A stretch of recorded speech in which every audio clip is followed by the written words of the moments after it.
where we're actually going to be talking about all things comic book related this time around instead of just focusing solely on Power Ranger shenanigans and stuff. Well, I mean, it is a Power Ranger S-type episode we're focusing on, but we're actually going to be talking about some comic books because, you know, since 2018 and stuff, I mean, life happened, but I was still, thankfully, because of where we're at right now, with the digital market with comics and stuff, you know, it makes it easier. I can just, you know, pop on Comixology on my phone and just look at comics on there instead of, you know, having to go to the comic book store, which is a convenient thing every once in a while. But I guess before we get started, how's it going, Prime? Guten Tag, mein dude, and isn't it fucking fantastic living in the future? Oh yeah, we are in the future. That's something better to date. Did not. You know, I was just thinking about that the other day. Like, when you say you can just hop on Comixology and just download some random shit. Like, I was sitting at work one day, and I was trying to remember this issue of Brave and the Bold that had Black Lightning and Static teaming up because our homeboy who had hit us up on Twitter about how we felt about kind of taking Static shine in this season of Young Justice. Yeah. And it got to be remembered, there was like this really good issue of Brave and the Bold where they teamed up and they had like really good dialogue and banter. Yeah. And I know I had the issue, but like I said, I was at work, so I couldn't like, you know, go on my up. So I said, well, let me just hop on Comixology and just cop this down for 99 cents and read it while I'm sitting here on my lunch break. Nah. Yeah, it's always the convenient aspect of it. But, you know, Super Bowl happened and there was a couple of mini trailers that came up. So, you know, I guess we're on the comic book movie and TV stuff. So, oh, hold on. Then let me open up YouTube because I did not watch any trailers this year. Oh, you did not? So, I did not. While Prime was bringing it up, so the Avengers Endgame trailer came and it might be a lot of... Remember the very first Avengers movie, the Super Bowl spot for that, which ended with like the team, that circle, that little... CJ, I'm an old man. That was 30,000 years ago. It's 2012, sir. That was 7 years ago. 7 years ago. Old as fuck. Yeah, 7 years ago, during the Super Bowl, it was a big game Super Bowl spot, and it ended with the iconic scene that will probably resonate till me and you kids and we have grandkids and we can show them like back in my day we had Avengers.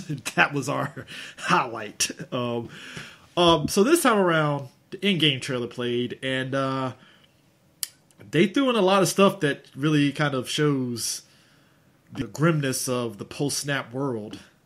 I'm going in. Oh, you're going in. You're going in. I'm going in. Doing it live, baby. Yeah. Yeah, it's grim. It's dark. We see an empty New York. I'm in. I know, right? Empty New York and stuff, and the New York Mets apparently got caught up in the game and it's empty. I'm assuming that might be just for the trailer. I'm assuming that. Shit! Ant-Man and War Machine. Yeah.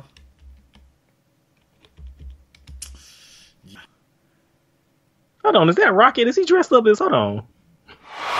Is he wearing those gloves, my nigga? Yeah. And then you get there's a couple of things about the trailer that was dope. On one hand, it looks like Thor rolled over to where Thanos was at the end of Endgame and he's not there anymore. Yeah. Thor, you think you finna catch Thanos? You're about ready to catch him off guard. I'm like, yo, Thanos ain't stupid. He ain't nobody's fool. Rocket is with costume, that's dope. And then you know, Cap got his shield back, of course. With the red gloves.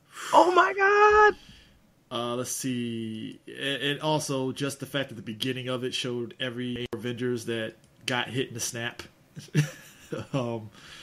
So it looks to be very interesting. They haven't necessarily Stark and what's her face?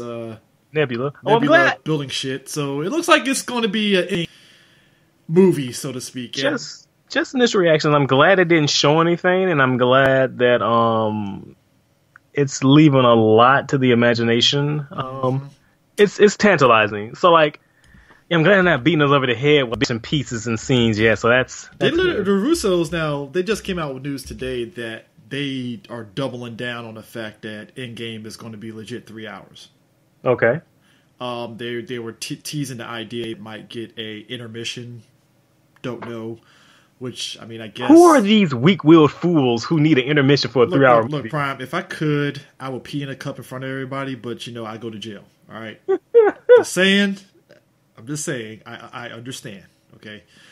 Back in my day, we were watching Lord of the Rings for 17 hours. Shit. Back in my day, man, my mom dragged my dad and me and my cousins to see Titanic, and I was just like, Which I'm sorry. Kid, Condolences. don't get it twisted. I guess for me, the big build up to seeing Homegirl's tits was like, oh shit, it was worth it.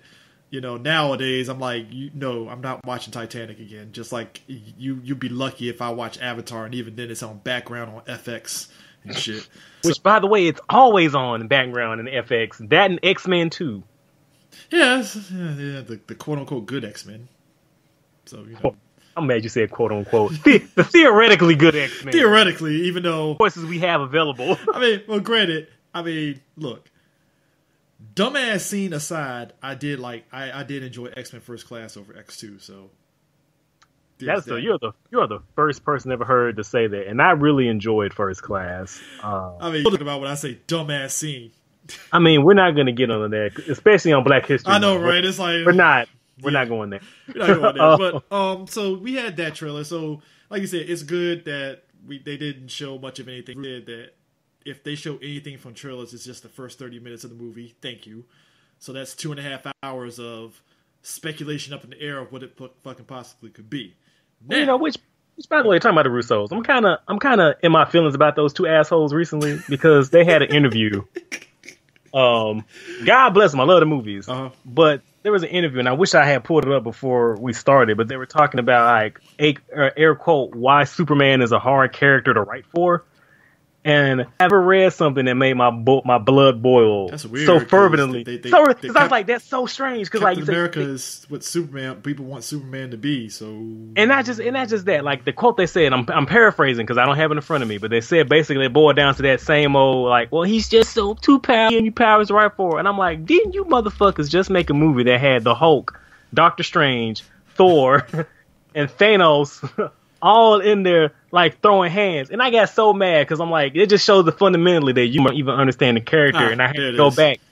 This said, which comic book character or superhero do you think is the hardest to bring to the screen? The more powerful a character, the more difficult to deal with that character on a narrative level. As storytellers, in the way we explore characters, we always look for vulnerabilities in characters, because that's where the characters become interesting.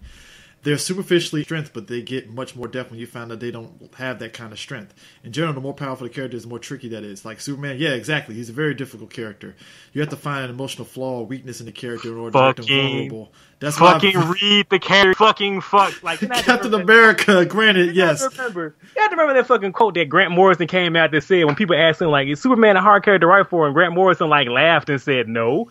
Like Superman is fucking allegory. Like. He deals with the everyman problem, just scaled up to 1,000. When he goes to walk his dog, he doesn't go around the corner. He walks around the rings of Saturn. When he has in-laws to come visit, they're not from Timbuktu. They're from the 31st fucking century. Like, you can tell fucking shut the fuck. Well, it's weird because that was Joe that said that, but then it was like, well, we just did Vision. That's why he fell in love. We were able to do that. And I was like, well, there you go. Your own brother sat there and said, well, you just did Vision, and he's just as fucking broken as Superman, so... Saying, don't give me that fucking You just negated your a little bit there, don't give me that fucking normie reason. And that shit, man, it's 2019, CJ, and I'm sick of hearing that shit. That's the thing. It's like, dude, you just did Captain America, who DC and Marvel people collectively, we gotta do that Predator, Bennett, and Dutch fucking hand shit and stuff. They basically Captain America is what we wanted out of the Zack Snyder Superman, and we didn't get. And what's made me so mad about that shit, like we were getting shades of that shit, like. But the Russos but Marvel went full tilt into Captain America. Like, nope, he is the fucking like. This is they went full tilt with that shit. They did not. That's the thing. And man, it's still like they gave you that conflict that Superman had. Like I'm torn between two worlds. I don't know if I'm a good man. I don't know if I should do this. My dad stay in my fucking head. What do I fucking do?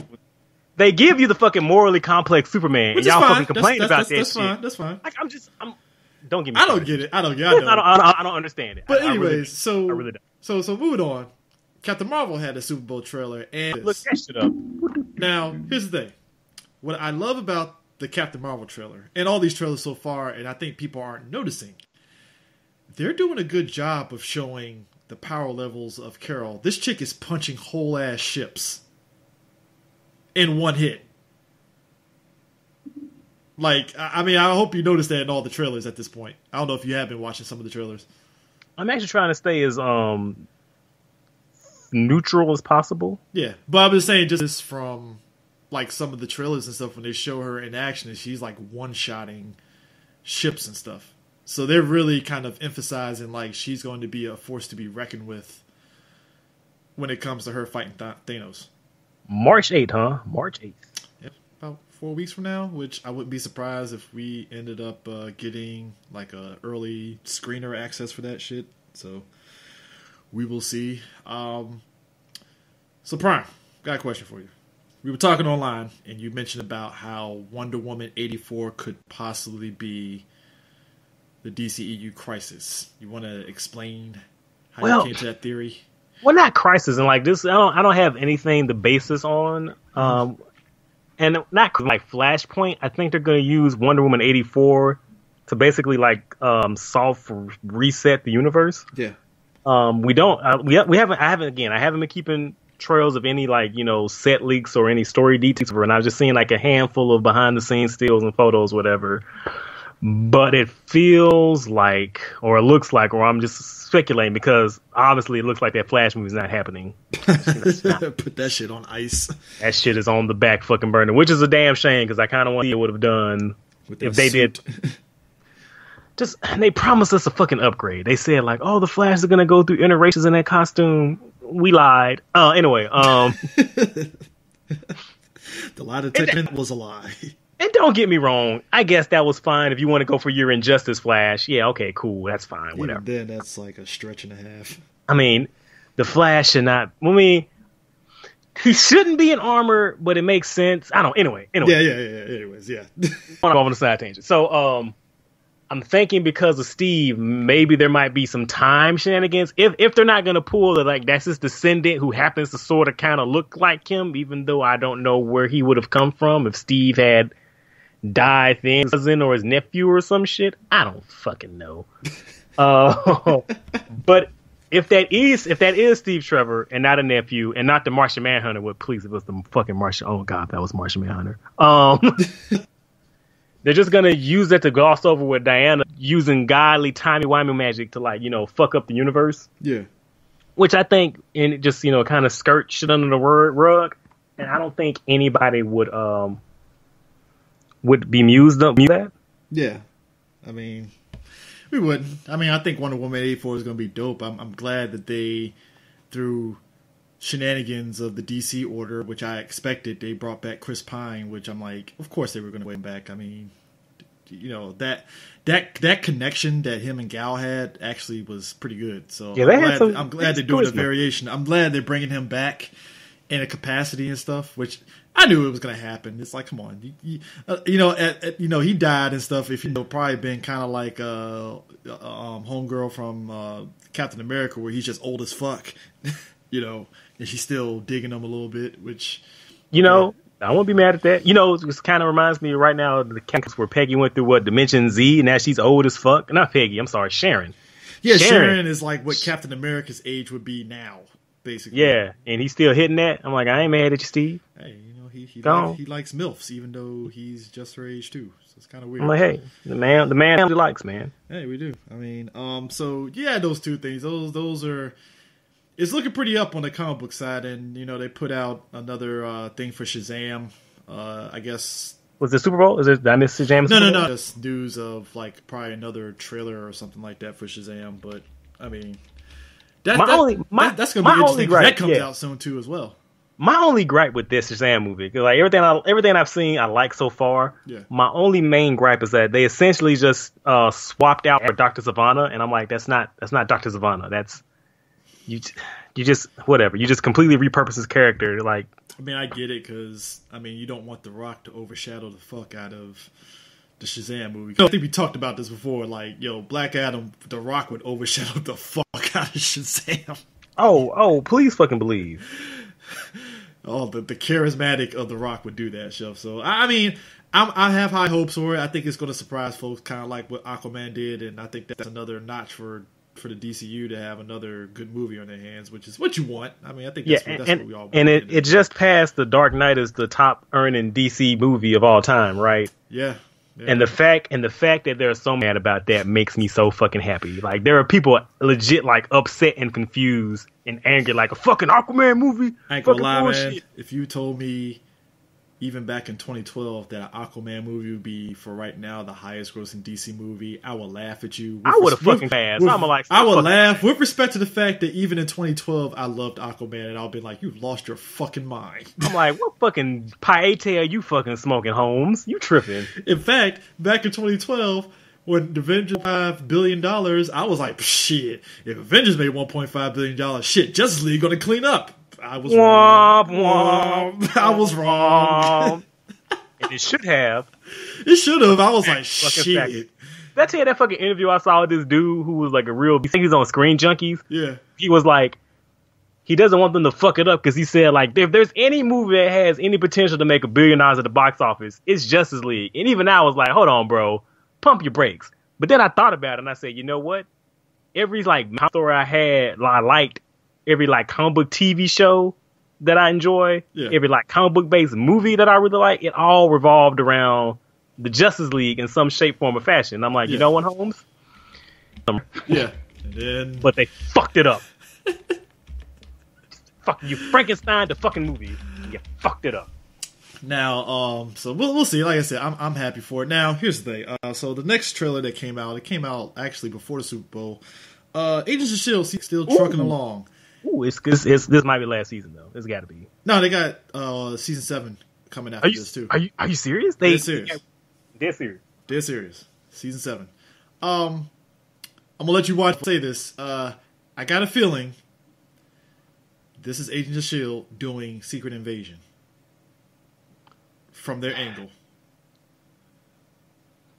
Hold on, cuz. Let me watch this shit. Damn commercials. Why is the commercial longer than the damn trailer? What? This is why I use ad block. Fuck them commercials. See, I'm trying to be a good boy. I'm just like, fuck your advertisements. I get it free because I'm an asshole. And also, Mac. Mac as the head of Shield director. Shield director, Mac, sir. Got to put some respect. I'm sorry. Respect on his name. He earned that shit. Oh yeah, he did. I mean, shit. If you told me years ago, like Mac is going to be director of Shield, I'd be like, get out of here. Hell no, I'd be like, I believe it. Oh, you see, you're better than me. I'll be like, I don't know, man. Mac, I don't know. Mac is a fucking bad. Let Fitz stay dead. Fuck you, show. How dare you? Hey, the show dared last season to go time travel, so they got to get Fitz. They write it. The time travel last season was like ridiculously weird. Just because of the idea of what they did. It's like, oh, so they went back to when Fitz shot himself in space. Fuck. Oh, man. So, is that like a fucking LMD? Like, what's going on here? I mean, we already had these season. I'm thinking it's a scroll, personally. Because, I mean, let's be real about this. If Captain Marvel is introducing the Skrulls, can you imagine the amount of mind? You mean the baby Piccolos? Yeah, which they look like better version of Piccolos. Hey, look, this is just me. They look kind of tit for tat to me, bro. But okay. Look, I saw a clip from Captain Marvel that popped up online from a scene. Looks a lot better in motion, but I want to see. You know what? I'm hoping so because I'm always going to be proven wrong. Oh yeah. I'm hoping that because also too, you forget Marvel also touches up a lot of stuff. So hey, they might CGI certain things with the makeup that they already have on in the first place. To me, like the behind the scenes stuff that came out before the movie and like the concept art, like those scrolls looked really good. Oh, the one from San Diego, them shits look like fucking ridiculous. Shits look phenomenal. It could change. That's what I said. I think it could change in the stuff, but like at face value, from what we've seen, they're gonna do some heavy alteration to get that shit in line with the concept art. I mean, don't get it twisted. When they showed us the still shots, I'm like, that's something that you would see on Agents of S.H.I.E.L.D., which would be fine. It works for that. Kind of like when they did the blue. I would say fine for Agents of S.H.I.E.L.D. for a TV show. It's fine for that. Okay. It's fine for that aspect. It's kind of like how we got the Kree in Agents of S.H.I.E.L.D. and it's fine for Agents of S.H.I.E.L.D. and then you switch around and look at Captain Marvel and you look at those Kree and it's like, okay, those look like upgrades of what we want the Kree to look like. So it's like, all right, fine, cool, But yeah, I'm thinking it's going to be Secret Invasion-esque. So what do you mean season? Secret Invasion? Like, talk to me. Let me hear your theory. I'm thinking whatever happens out of Captain Marvel, the Skrulls are going to start infiltrating a lot of stuff from S.H.I.E.L.D. and that even with the... fuck. You're saying Secret Invasion. I'm thinking Secret Empire because I'm thinking about Ta-Nehisi Coates. My bad. But yeah, go on. No. Dude, that's like, bro, if they go Secret Empire. I'm finna say what like an evil Coulson? Like, what's happening? Explain. Side note, can you imagine Secret Empire? They bring back Chris Evans and we get Hydra Cap.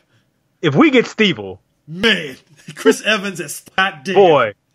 If we get fucking Captain Hydra, boy. And I remember when Chris Evans, when that comic dropped, and somebody, I think Boss Logic did that Hydra Steve with the fucking red Hydra logo and stuff, and Chris Evans like retweeted it and favored it. I was like, oh, Chris is down for Steve.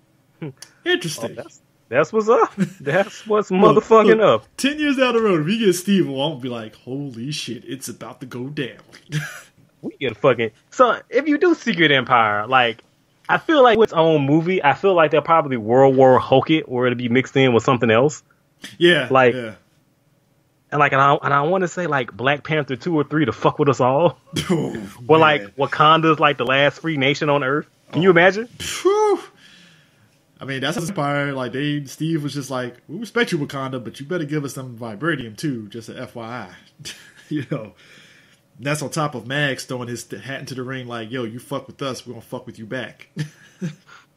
So, but yeah, I have a feeling that even with the fall of like Hydra and S.H.I.E.L.D. and Winter Soldier, they're gonna probably do a scene with what the Skrulls were up to during that and try to tie it all into stuff from the MCU-esque and stuff in the movies. Because, I mean, as you go into Phase 4, like, can you imagine the mindfuck it would be with Spider-Man Far From Home?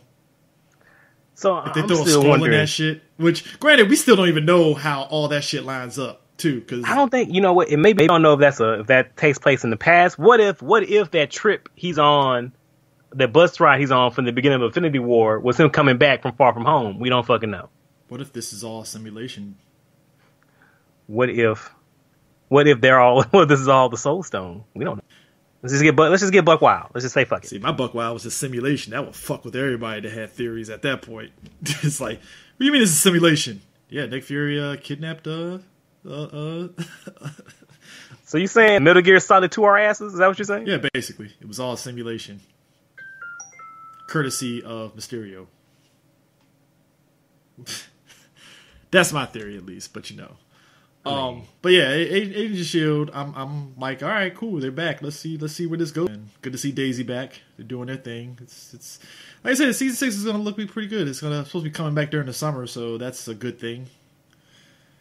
Very, very, very much a good thing. So yeah, that's all I had. Same thing. You had anything on that end? No, other than we're gonna. That's what I had. Okay, all right. Blah, blah, blah. No, I already talked about it. I don't know why I was about to say something. Yeah, you're right. Yeah. Oh, that's what it was. Did you see that teaser for the Birds of Prey? Yeah. Yeah. Looks okay. Yeah. I mean, I saw a still shot of Black Canary, and I'm like, no, that looks like a variation. I mean, I ain't mad. I want to see Helena in full costume because I was just going through some old Justice League comics, you know, as I do. I miss Helena. I miss her. I mean, we got Miwa's Helena. It was not to love. I can't wait. Look, I miss Arrow version of Helena too. Did you see last night, Monday's episode? Man, listen, I'm hoping she ain't dead.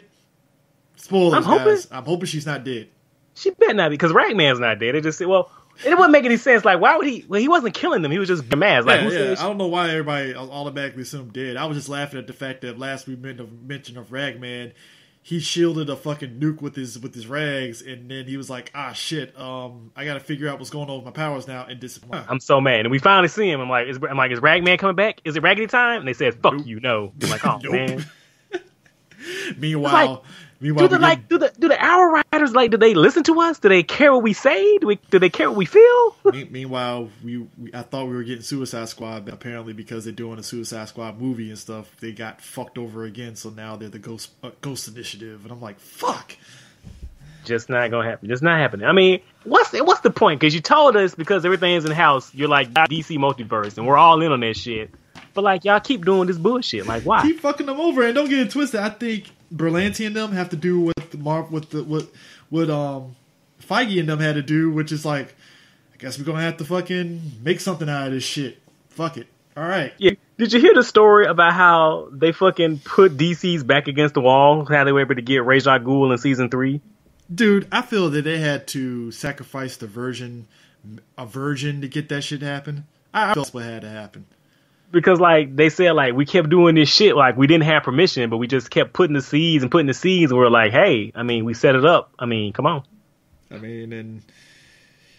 yeah, I mean, we got Ra's al Ghul and stuff. I mean, hell... you know, it's weird going back to Young Justice and stuff. It's amazing that the cartoons, they can do whatever the fuck they want. That's why I'm so confused. Weird. It's so That's weird. why I'm so confused. I'm like, because your situation isn't like how Marvel used to be, where you had the rights all, you know, to different studios and different licensing holders and all that. Like, you're all DC WB. It's all under your control. Like, the only thing you're competing with is yourself. Yeah. I don't understand. It's a confusing mess. I don't know. But yeah, that's it on the TV front and stuff. It is what it is. So on the comic book front, so Ta-Nehisi Coates, he's found his footing. I feel after his little thing, I think last year I talked about this when the first 2 issues dropped. It feels like Ta-Nehisi Coates learned his lessons from his early Black Panther run. I mean, and he actually, because yeah. I feel like he's got his groove now. Yeah, this Captain America book, he found his groove big time, to the extent that he brought back Steve. He's like, and I love how he's the only, like, one of the few writers who even acknowledged Steve. Because like, it's like, for some reason, I forgot who did it previously. It's like they didn't want to recognize what dude did with Secret Empire because of the backlash, and then Ta-Nehisi Coates was just like, fuck you, we're bringing back Steve. Like, hold my beer. It's like, Tutorial, can I ask a question here? What's going on? Like, because, you know, when the Captain America relaunched, when Mark Waid took over, you would think he the logical... ignored the fuck out of that. I was going to say, you would think the logical thing would be, is like, okay, so this is going to be the story about how Steve comes back and gets the American trust. Nope. You just gotta act like nothing never happened. That didn't happen. We might get like some lip service here or there. Like, yeah, there was a thing where Hydra took over, and with a guy who had Steve's face. Oh, in jail. We're 2 good. fingers. And I think who else? I think maybe Jason Aaron mentioned it one time, but like they are content to sweep that shit under the rug and like not pretend it happened, except for Nick Spencer and Ta-Nehisi Coates. And I think Coates 7 issues was like, fuck you, we're bringing back Steve. And I mean, you fucking have to. You fucking have to. You need to. It's like, it's not. It's basically you're ignoring the buy shit with the way they went. You got to. There's no way you can avoid that shit. Like, come on. This is like, come on. And then like the storytelling potential alone, where you have the dichotomy of the idealized America versus air quotes America the way it is now, end quotes. Yeah. Like the two. The stories you can tell. You have to. You fucking have to. And then you got Captain America fighting the power elite. I mean, I'm so far like I'm kind of lukewarm to them. Like, how are you feeling them? I mean, I just take them as you know, white people now in America, politicians. That's all they are. It's a bunch of people who basically kind of want to take over what Steve wanted to do. That's all it really is. And I like it's members that, like, the fact that was it Fisk, Lucan, Ross, Stain, Strucker, and Taskmaster, and Osborn. What's their fucking name? Was it Alexa? Hold and on. The other chick. Alexa, Selene? and then is it Selene? Is it Selene? I thought it was. Selene. Is Matt Hydra? Isn't she part of the group too? I don't think so. But Selene. Oh, wait, is Matt Hydra Selene? Isn't it green hair chick? It's Selene, Alexa, Lucan. Those are the only 2 women on the okay. But the fact that it's made up of them, and then like they also had a bunch of nuke clones that they were kicking around too early in the issues. I was like, okay, this is you know what? I'll be honest with you, this is a stronger Cabal than what Norman Osborn's Cabal was. That's debatable. I mean, think about it. I mean, the fact that he has Fisk, Lucan's daughter, Lucan himself, and Thunderbolt Ross. By the way, like, I got Strucker on there. I mean, yeah, kind of. I mean, we're talking Siege Norman Osborn, right? Yes, he's Norman Osborn. Yeah. Where it was him, Doom, Emma.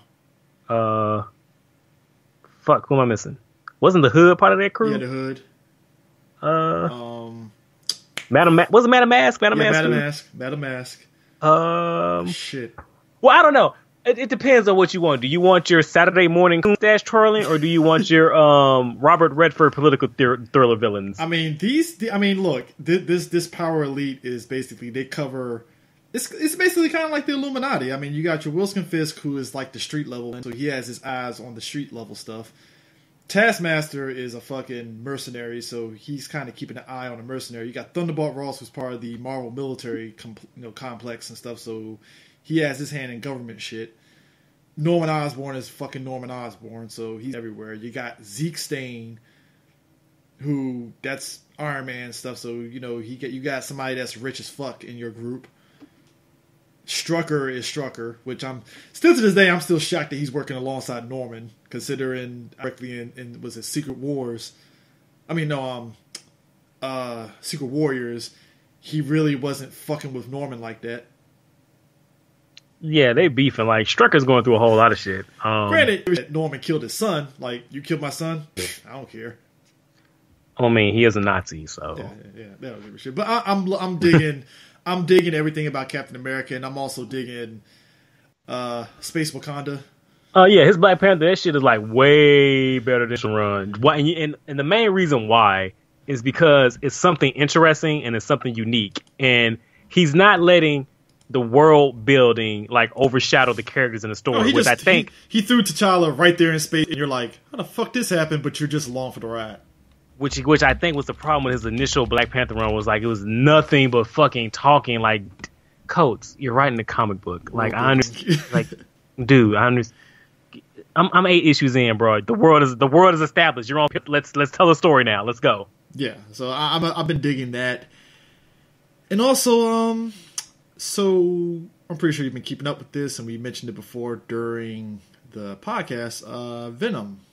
I can wholeheartedly say I think it's interesting how they changed up Venom's origins to where he's part of this celestial kind of world now, instead of just he's a symbiote. I hate it. I don't like it. It's interesting enough. I like it. I can't say I hate it. It's like, okay, I'm fine with that. I mean, I don't know if I could say it screams betrayal. I'm not saying betrayal. It's just like it's not what I want out of Venom. Or what I want out of Venom stories. That's why I'm dipping in and out. So well, we'll see. I've been digging it and stuff. I mean, granted, it still doesn't make what they did in the movie. My view is still the same. It is kind of interesting how we get this origin of Venom and stuff, and then they like switch over to like in the books now, where at one point, I think right now, Flash Thompson is the anti-Venom now. Wait, he's alive again? I think so. How the fuck? This one of the issues I was reading. Flash Thompson was basically anti-Venom. Well, yeah, he was, but like that's the last thing. The last Slott did before he jumped off the book was have the Red Goblin kill him, which I didn't like at all. I'm like, really? I mean, what a waste. What a fucking waste. So, wow, okay. I had to double check that out then. I mean, that was the last thing I saw before. That you're telling me he died, so now I'm like, fuck, I didn't even see the fact that he died. Damn, okay, now I need to look at that. So, but it's comic book logic. They're going to find some bullshit way to get Flash Thompson back. No one stays dead forever. So again, it's just a case of how, and is he walking? I am intrigued. Yeah, I'm intrigued. Yeah. So per your rant that's upcoming right now, so if you're switching over to DC, Heroes in Crisis, take it over here, sir. Before I start talking about DC, before I talk about Heroes in Crisis, let me just say, have you been reading any of Tom King's Batman? Yeah, I have. I've been enjoying it. There are a few things of his Batman run that I really like. Tom King doesn't understand Batman at all. He's a madman.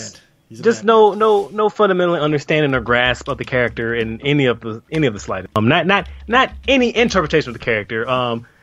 His Batman is perpetually sad and a perpetual child. But that is Batman. I can hear people going, "Well, isn't that kind of Batman?" Yeah, that is. Except Tom King takes those things literally. A lot of Batman's angst and turmoil is internalized. Mm-hmm. Tom King's Batman is prone to outbursts, tantrum, and fits, like you said, a literal man-child. Yeah. So his whole thing now, and this really pissed this.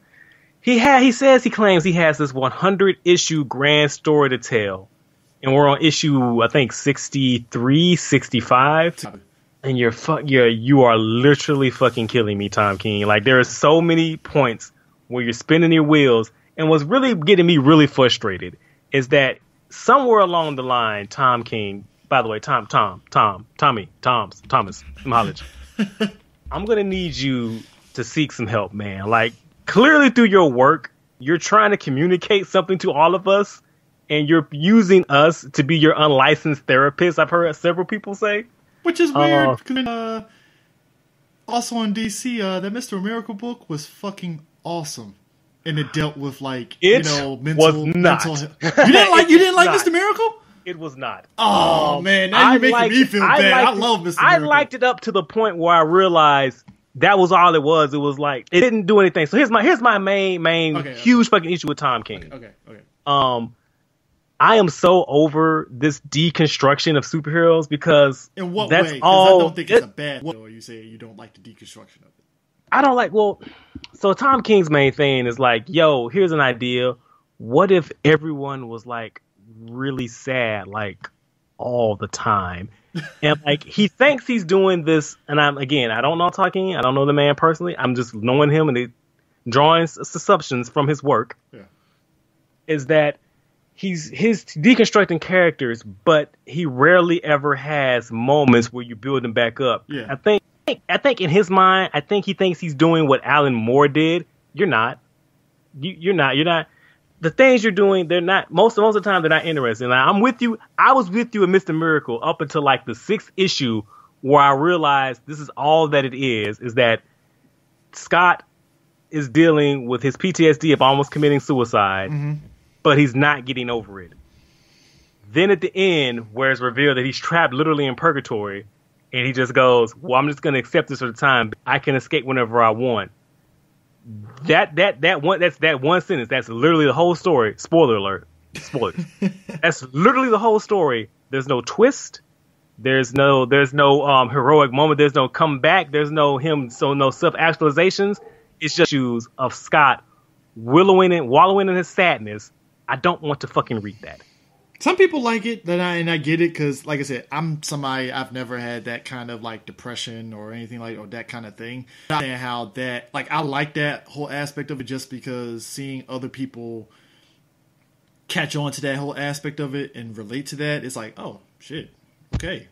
I don't want to take away anything from somebody who liked it. Yeah. But as for me, if you didn't conceptual, you didn't offer any answers, you didn't explore any, You just said, this is what it is. This is a sad man. Okay, well, how's a sad man living with his sadness? Well, by being sad. Fuck you, Tom. you got to give me something. What are the Heroes in Crisis? I'm not finished with Batman. Oh, okay, my bad. Sorry. I got on the side tangent. Sorry.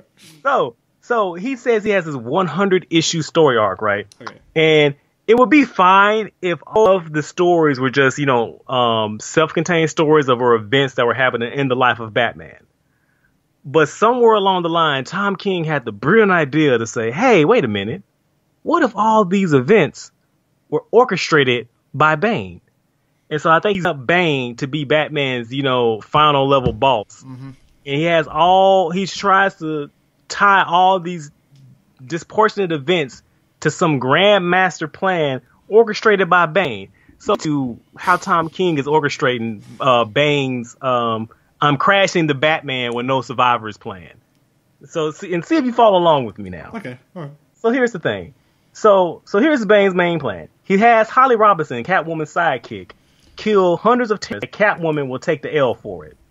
He then gives Gotham and Gotham Girl, orchestrates them getting superpowers. All right. Okay. So then he has them rescue Batman. So Batman will team up with them and Murder Wing. Mm-hmm. And then he has Hugo Strange and the Psycho Pirate fuck up Gotham Girl in Gotham. Okay. Gotham dies. Okay. Gotham Girl gets fucked up, and Batman promises he's gonna fix her. Then Psycho Pirate comes to Santa Prisca and arrange for Hugo Strange to tell this, since Batman can't rely on the Justice League and knows that Bane is up to some shit. Batman goes into Santa Prisca with his own Suicide Squad to get Bane's ally. He gets his own Suicide Squad to break into Santa Prisca because he can't get the Justice League, to go and get one of Bane's allies, and I think it was the ventriloquist to spill on him, or anyway, it's been a while since I read it. So then, more importantly, the plan is planning to use this mission to orchestrate Batman getting back together with Catwoman in an actual serious relationship to rekindle their romance. So Bane he lets himself get defeated by Batman, so he can get them closer to Batman and Catwoman closer together. So then he gets Gotham Girl quote unquote fixed, and after Bane is defeated, he pretends that he's an invalid while secretly taking over Arkham from the inside out. Somehow, this Batman meeting Flashpoint Batman in the Button, who then tells his son to give up being Batman to plant seeds of doubt in Bruce. Batman eventually gets engaged to Catwoman. That switched over to basically the engagement was a trap, essentially, and Batman is not married to Catwoman no more because Bane. Next step. That's the next step. So then he has Booster Gold and Skeets manipulate the timeline so that Batman's parents never die, so he can see what a world looks like when his parents are still alive. So then Bane tells the Joker about the wedding, to have the Joker attack Batman and Catwoman to put doubts in Catwoman's mind. Then he has Holly Robinson put the final nail in the coffin with Catwoman, tell her that Batman can't be happy if he's married.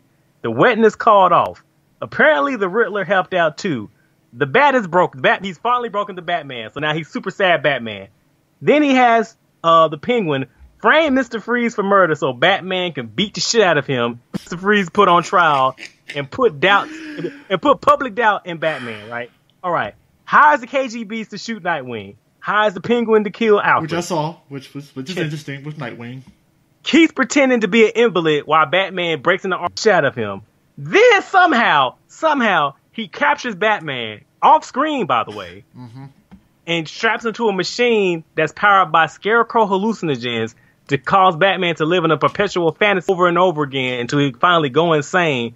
But somehow, the hallucination and the Scarecrow toxins manifests John Constantine for some reason. By the way, this is all Bane's plan. Oh, and by the way, Flashpoint Batman is in Arkham with him. So funny when I remember when I think either Comic Book Resources or Comic Book Movie showed that, I was like, because I remember seeing when they showed that at the end of, I think the issue when Catwoman revealed that the wedding was bullshit, and they showed all the bad guys, and here I see fucking Thomas Wayne in the Batman uniform. I'm like, what the fuck is he doing here? What's going on here? How and why the actual fuck?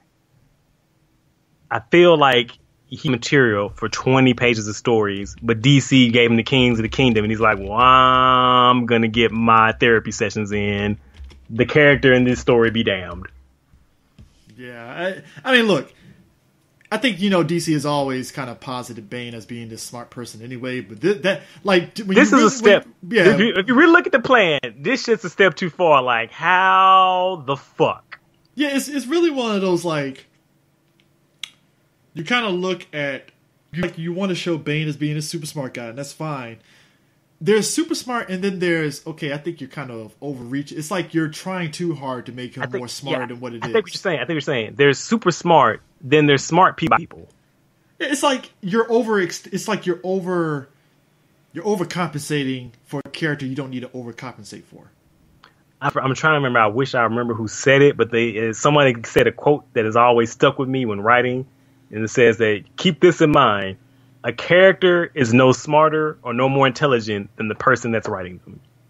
Yeah. So if you try to say a character is super smart or very intelligent and you really aren't, then you're going to compensate and come up with things. If that character is really smart, then most people, their way of interpreting or showing that is by having other characters being really dumb. And that's not how that works. Yeah, but yeah, it's so. I guess bringing this around. So how does this all tie in? This Heroes in Crisis? So I tell that to tell you, like, just get you the mind frame of how Tom King thinks. Yeah. So Heroes in Crisis is this event book going on in DC where, generally we get an identity crisis, and this is it. Heroes in Crisis is garbage. I'm trying to figure out who the audience is for this book. Side note, though, real quick. It's a fucking gorgeous book. The artist, that's just, at least it's pretty to fucking look at. At least it's my eyes when I'm reading it. And so the whole premise of Heroes in Crisis is there's a super secret special farmhouse that DC heroes, and villains go because BT Dubs, everyone's saying we're all going through trauma like all the time. And so during a session or during a round of session during a sanctuary round, there is a rampant string of murders, and everyone thinks that either Harley Quinn or Belted. And a swath of DC characters were killed, including Wally West the Flash, Steel, Roy Harper. It's just a litany of bodies. Poison Ivy, huge body count. Yeah. So, and I feel like Heroes in Crisis is a microcosm, a snapshot of everything that is wrong with modern comic books. The idea of Heroes in Crisis is essentially, it's an institution that's made up that has kind of like these heroes dealing with their PTSD from all these events that's been going down in the DC universe. It's staffed by entirely robot butlers who were designed by Batman, Superman, and Wonder Woman, I believe, or just Batman. I forget. Yeah, There's it's the combination of Trinity. They run it. I'm just going to go. You might as well just go. Trinity is running this because, of course, they are. I mean, the concept. Like I said, I don't really have much of an opinion so far. I'm just reading it and just seeing where it's going.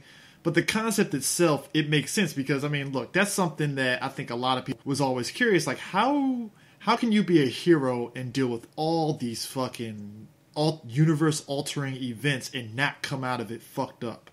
And I mean, that's also one of the underlying issues when the themes in Watchmen is that to do what people do, put on a costume and stalk the night and punch people, there's something fundamentally wrong with you. Like you are not mentally healthy. And like that's, again, I get that, I understand that, I feel that. Yeah. But there are ways to tell that story. And by the way, Nick Spencer in 2 issues of Amazing Spider-Man, he kind of had like a similar concept, but did it like way fucking better than Tom King because Nick Spencer, I feel, actually respects the characters. And here's my thing. Let me just give you a perfect example, encapsulate why I have such a huge issue with this whole story. Yeah. Never mind the fucking fan wankery that's going on. Never mind the fact that I don't think Tom King really understands most of the characters that he's writing for. Yeah. So there's a character in the book who was one of the casualties called the Protector. I don't know if you know who the character is. I'm semi-familiar with him, but not really like all the way. My DC knowledge only extends to like... That's the main people that everybody knows. I do know some like the C tier people and stuff. Thank God for cartoons and kind of keep my interest in like, hey, who's this character, and looking it up. So I know a good chunk of people for the most part, but he's one that I'm not really too familiar with per se. So the Protector is a character who was used in an anti-drug comic book by, I want to say, either Nabisco or Nisquik. Because they wanted to use Robin, but they couldn't because it was tied up with another food mercenary. Yeah. So they made the Protector, who was essentially Robin and everything but name, to just, push this anti-drug comic book. So in Heroes in Crisis, one of the key plot points of the book is that we see these interludes with characters doing their therapy sessions when they back their issues, and sometimes they have a moment of catharsis. So the Protector, whose whole deal, his whole existence was he fights drugs, he's anti-drug.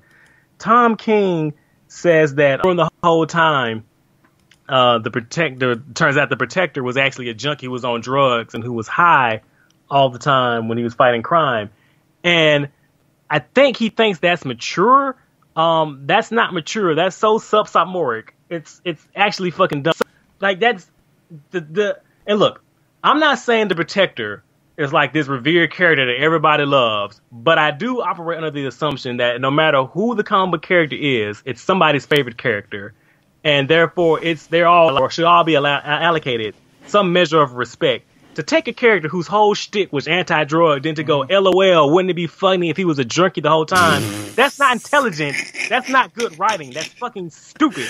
It's not a good story. If you wanted to do something really intelligent. See, folks, Prime is basically summarizing that whole thing, because it's like not even a joke. It's like, what would happen if he really was a junkie? It's like, that's don't do that. Like you, so what if the character wasn't what if he was a hypocrite and wasn't, the way he was designed and, built and used as? Wouldn't that be funny, guys? Wouldn't that be really mature and smart? No, you dumb motherfucker. If you wanted to do something that's smart and nuanced, something that has some action, something that you can actually examine, what if you said we revealed that the Protector was actually a recovering junkie, who that's why he took the stance of being anti-drug, but so that every drug dealer he busts or every drug ring that he stopped, he had temptation to not fall in again. Pookie, but a hero. Exactly.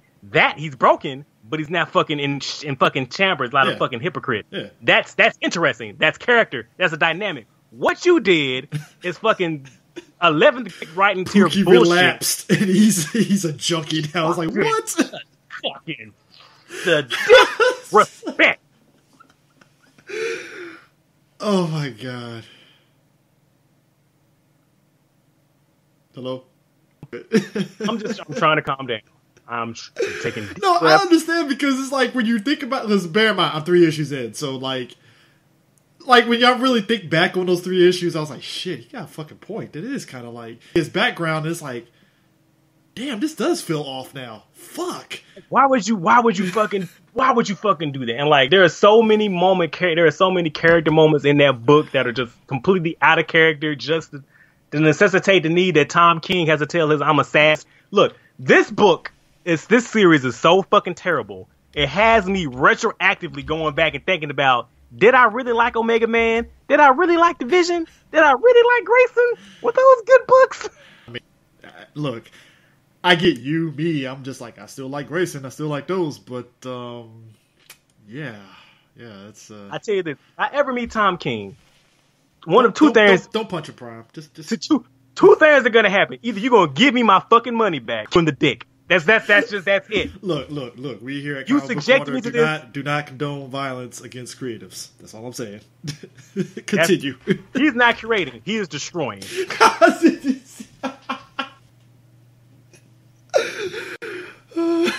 Just like, I don't.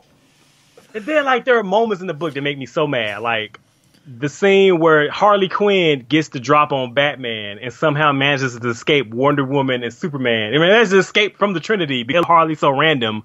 Fuck you. The 9-panel grid convention.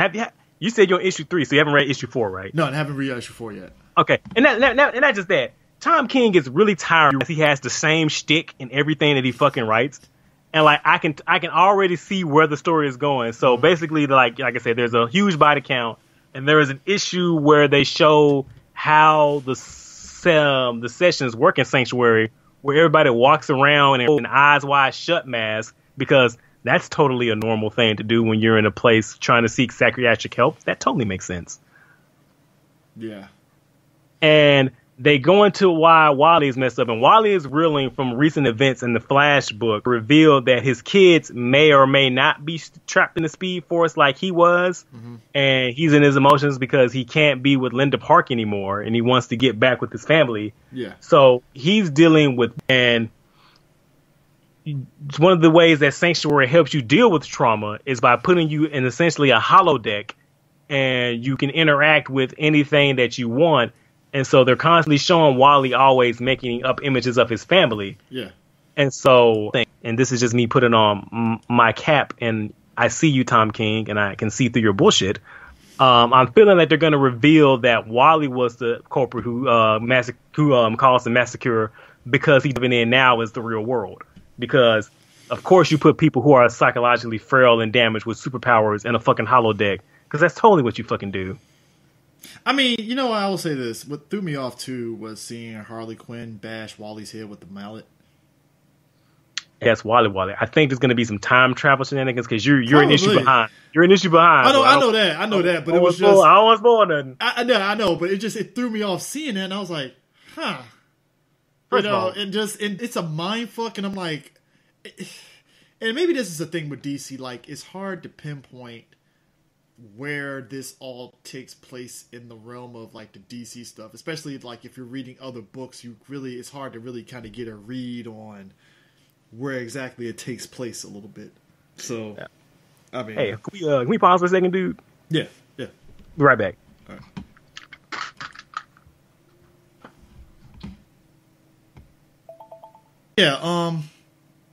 Yeah, that's side note. I know we switched over to DC, but real quick on Marvel. Also, Dr. Octopus is back in a new body, and he's back as Superior Spider-Man now. He's Superior Octopus. He's back to being Spider-Man. Oh, he's Superior Spider-Man now, and yeah, I'm actually digging that. I wish they stuck with the Superior Octopus stuff because I did love his little role in Secret Empire a little bit. So I was kind of like, I wish they kind of stuck with that. He's Superior Spider-Man now and stuff. So yeah, did you read Spider-Verse 2 Electric Boogaloo? With Spider-Geddon? Yeah. Yeah, I did. It's alright. I mean, they touted saying that it was going to be, we're going to clear house of some spiders, and the only two spiders to die were Spider UK and Spider Noir. Two Spider-Man I liked, you sons of bitches. Yeah, Spider UK basically was fucking Captain Britain. Yeah. Which, side note of Captain Britain, into the Spider-Verse version that they had, the Captain Britain unit squad or whatever and shit, where it was like different Captain Britons from different universes. Mm-hmm. So it was like, oh, of course it's Captain Britain. Of course. Otherwise it'd just be Spider-Man with a British accent. That's about it. I mean, they say that we're going to clear house, and then did you see that last panel they had that showed all the Spider-Men who are in 616, and it's like, there were like 20 of y'all. What the fuck? Yeah, because it's like, what? Miles, Peter, Doc. So Miles, Peter, Doc, Jessica, Spider-Gwen, Anya. No, Spider-Gwen's not 616. Okay, I thought she was. My bad. Kane, Ben, Silk. Kane, Ben. Thank you. Who am I missing? I'm missing somebody. Oh, Miguel. Prowler. No, Prowler wasn't there. Okay, because I know Prowler has one of the armored spider suits. Yeah, I'm trying to think. I think that might have been it then. That's still a whole lot of y'all. Yeah, it's yet somehow Marvel is making it work by still focusing on Peter and Miles. So, you know, again, you know me, I'm being nice about it. I will say this: I'm glad that Miles is being written by somebody who's not Bendis, so the book is actually pretty enjoyable. That's the adventure he's going on. Haven't we been saying this for a while? Like, yo, Bendis needs to get somebody else that can actually do something, and it's nothing against Bendis. It's just like you gotta. Oh, it's against Bendis. Oh, we're totally against those podcasts.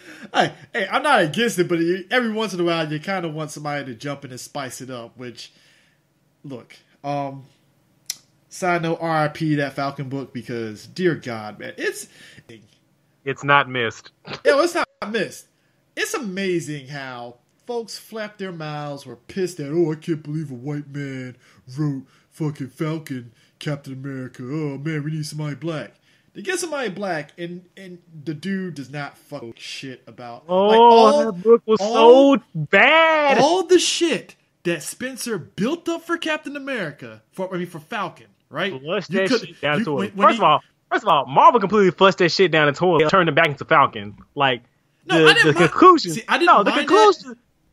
of Secret Empire, man, was that Falcon accepted the role of being Captain America, but then was like, no thank you. And it's like, I don't mind if you reverted back to him being Falcon again, as long as you keep the sensibilities of what you established. Spoiler, they did not. They did. It's like, that was the hope, at least. Again, that was the hope a lot of us were thinking, like, well, maybe they'll keep, the things that Nick Spencer did. Well, because you can have a Falcon out here doing what he did as Captain America as Falcon still, and it will work. They didn't do that. And it was just like all that fucking goodwill just flushed down the fucking drain. And now it's like, shit, now fucking character back up again. Good luck. And that really just pissed me off. I was like, yeah, this is you guys' fault. I blame you motherfuckers for that shit. Which, by the way, have you been reading Slott's Fantastic Four? I need to.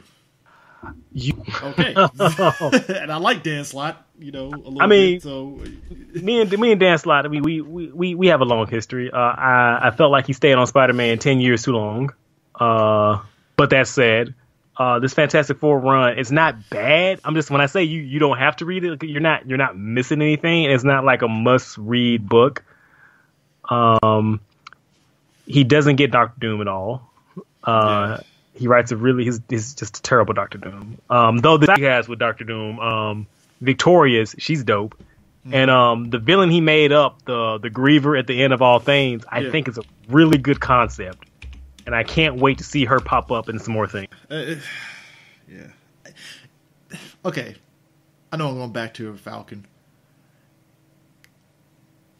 Bad writing aside, the idea of Falcon going into the mystical aspect, because the first arc he fought Blackheart, the writing was so shitty I wasn't invested much. And I don't know whether this is Marvel's doing or whoever. It feels like every time a black hero is like back, like they can't figure some shit. Always, all right, have him team up with other black heroes. Throw in Blade, and I'm like, okay, throwing a poorly written Blade at that. I know.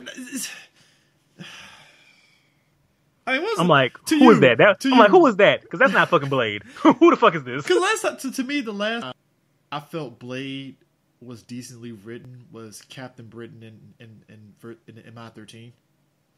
I agree. I also like what they did with him and Luke Cage's Avengers, the Mighty Avengers. The Black Avengers, the Brown Avengers. Because there were some Hispanic people there. Yeah, the Brown Avengers. Yeah, he was dope. The reveal of him being the Spider Guy dude, and I was like, oh, of course it was Blade. Of course. Because what else is Blade doing? Fighting vampires. He's look. It's not enough that the fucking Venture Brothers makes fun of his ass with Jefferson Twilight. That shit is fucking hilarious. I'm a Blackula. It's like, it feels like that. What's Blade doing? Fighting vampires. But this time he's fighting Deacon Frost. And I'm like, oh, cool. It's not Dracula. Hooray. Yet. Don't say that, bro. So speaking of that shit, because you know what's coming, they're doing the fucking Vampire Wars over in Adventures, and Blade's gonna be because of course, of course he is naturally. It's like we need a vampire hunter, Brother Voodoo. Nah, Blade. What about Elsa Bloodstone? She ain't doing shit. Well, she gonna continue to not do shit because you gotta get Blade. Something to do, clearly. Speaking of, did you see that shit at the end? Speaking of Elsa, that just remind me. Did you see the Daughters of Liberty at the end of Ta-Nehisi Coates' Captain America? I'm like, out of all the what a fucking random ass grab bag. I'm like, none of these characters. That has something to do. But that's real about this. Coates has always said that he's a big fan of Hickman, and that's some Hickman shit right there. It is, but my main thing about it is like none of those characters have really that close of a connection to Captain Roger Steve. Like, so not even Diamond. Like, don't tell him that. Don't tell Coates that. Prime. I'm like, why can't you actually use female characters who have like strong ties to Cap? There are plenty. Like, what is going on here? Oh, then I was like, Scarlet Witch isn't here. Scarlet Witch, she's what the fuck? You remember way back in was it Bendis's run where Cap was in his feelings about Wanda? Yeah. Like, I could throw a dart in him. Anyway, so the Daughters of Liberty is basically Jessica Drew, Sue Storm, Mockingbird, Echo, hooray, she's back.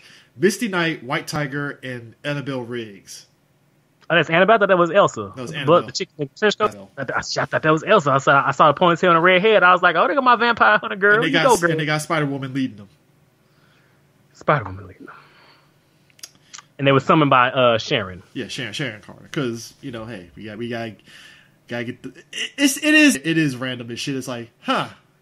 All right, I guess. Like, the only people in that lineup I could say would have any like close ties to Steve would be Jessica, Mockingbird, and Mockingbird. Maybe just by proxy of maybe Cage. Sue. I would say maybe Sue. I think Sue is just there because we need another woman there. Fuck it, Sue Storm. And if we're being honest, if Sue is there, do you really need anybody else? White Top is just there for shits and giggles, to be honest with you. I'm kind of thinking like the only interaction she happy had. Echo was back, to be honest with you. Last I checked, I thought she quote unquote died, and I'm like, I thought she's she back. was dead and shit too. I mean, what?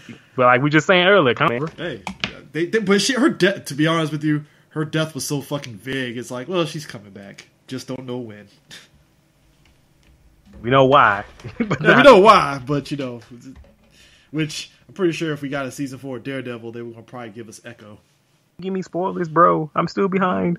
Well, that's not really a spoiler there, Prime. I just said if they did. If R.I.P. If. Because there's no season 4. Come on now. But it's DC. As you mentioned with the Heroes in Crisis, like Nightwing got killed. Well, he didn't get killed. He just got shot in the head, and now he has some mild memory loss. And now the way Twitter tells it, they act like Dick Grayson got killed. You know what? From a certain point of view, because his personality has changed, and he doesn't want to be called Dick Grayson anymore. He wants to be called Rick Grayson. That's just not going to stick, DC. But okay. You know what? I let it go when Dick became a secret agent. I thought that was an interesting twist because it was something. It was something interesting and something new. It was pretty cool. Yeah, that was fine. But then he came back as Nightwing, and I was like, all right, cool, dope. And then it's like, nope, we're gonna chin and shoot him in the head, and now he's Rick Grayson. Now, never mind the fact that now that Dick has been artistically changed, Wally and Roy are dead. This just stinks to high heaven of Dan DiDio. I see his fingerprints all over this, and how ironic it is that it's Tom King who's done it. Like I remember who was it? Dan DiDio for years has wanted to kill Nightwing, and he went back during Our Worlds at War. And I'm trying to remember who the writer was because he said, "Can you do it?" And the writer basically told him, "You're not putting that evil on me. I'm not gonna be your fall guy for that." Right? It's like, I'm taking the bullet for you. Get the hell out of here. I'm not. You want me to kill? I'm not. I ain't the one. I decline. Oh my god. But Tom King sad ass goes, okay, sure. I'll kill these fan favorite characters. Do you know the shit we kicked up while I came back? How fucking happy we all were. Man, the internet was in a collective like, thank you. He's back. You could hear Dan DiDio's teeth grinding in the fucking distance, like I'm gonna get him. It turned into the Birdman hand rub of I'm gonna kill this. I'm gonna get him, yeah, but I don't think he's dead. I really actually think he is. That's a nice hero there. Be ashamed if he got killed. Be ashamed if he got DiDio'd. As he has the derp face say it. But again, I don't think Wally's dead. I think he's gonna be the villain because I also think they're about to do a major restructure of the Suicide Squad. Because the movie's coming out, so of course. I mean, CJ, I didn't even realize there was a Suicide Squad movie coming out. They be randomly popping up on TV shows and in movies. Yeah, I mean anyway, yeah. So I feel like that's what I'm saying. I think they're going to restructure that, and I think Wally's going to be at the tip of that spear. It's going to randomly, drastically change from Wally. It's not going to be fucking enjoyable because I think he's fucking snapped now, and he might be a new Reverse Flash because fuck you, we can't have nice things. I mean, right now, they're giving us a Nightwing. I think, was it a detective? Sapienza. He's a detective in Bloodhaven, and he's the new Nightwing now.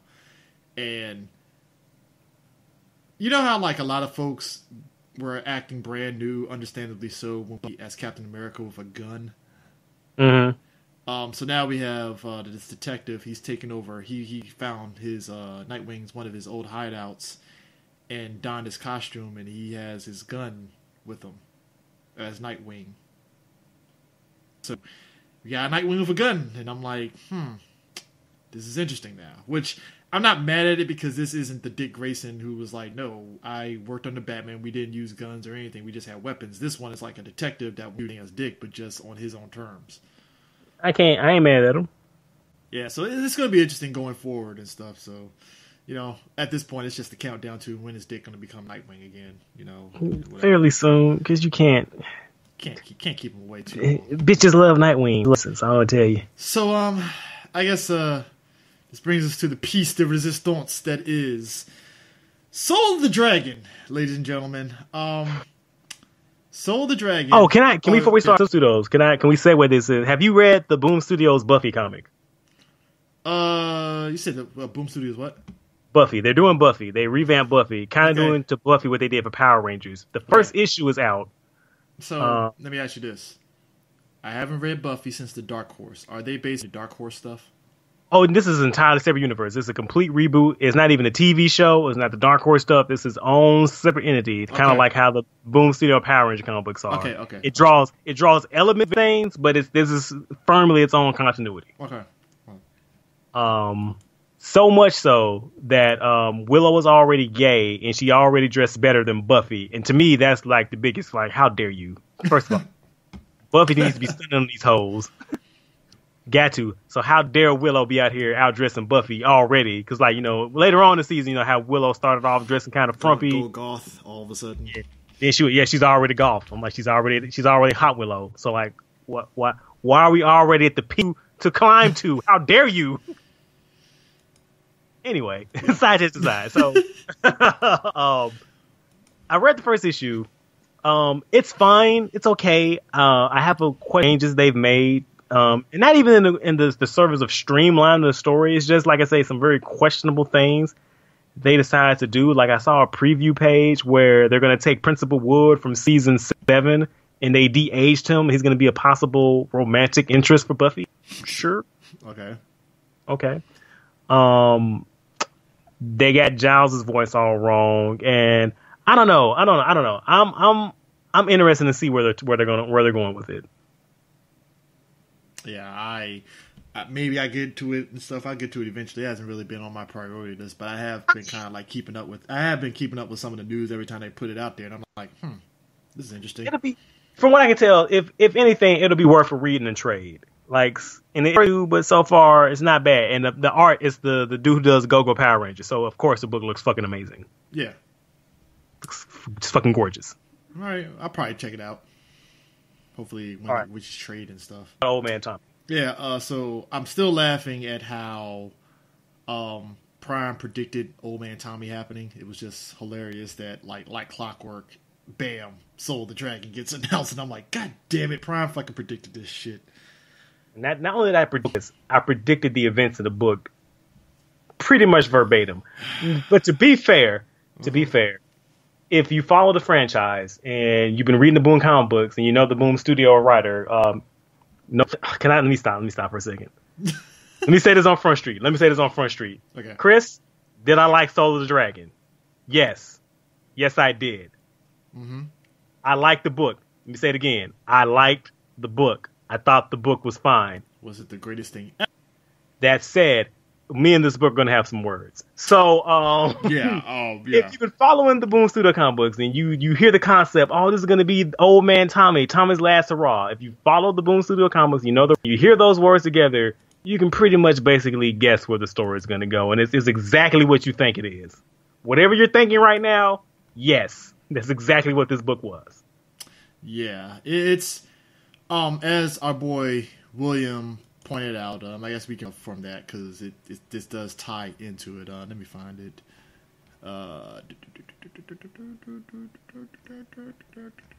Where's it at? Ah, there it is. Mostly William and Sharpo actually commented on it. So, my man Sharp. So William commented, one word, safe. It was more of an anniversary special than the episode that we got, but it really didn't have the weight of a story build as the final Tommy Oliver adventure.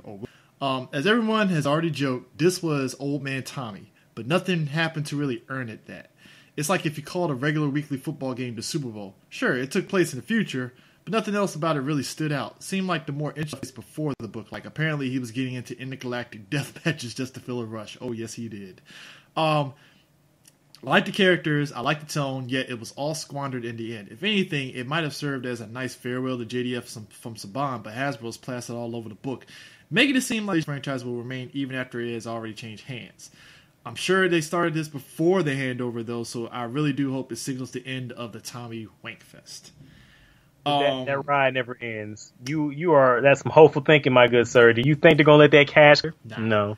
Sharpo said it was exactly what I thought it would be. It was entertaining enough, but I'm glad it was a standalone and didn't pollute the mainline books. I concur.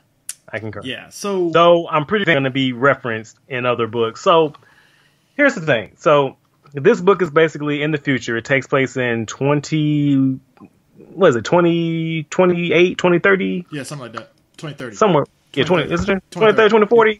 Somewhere in that time frame. Yeah. And it's under SPD, and Tommy's an old man. He's looking to retire from the school he's teaching at. Seaport.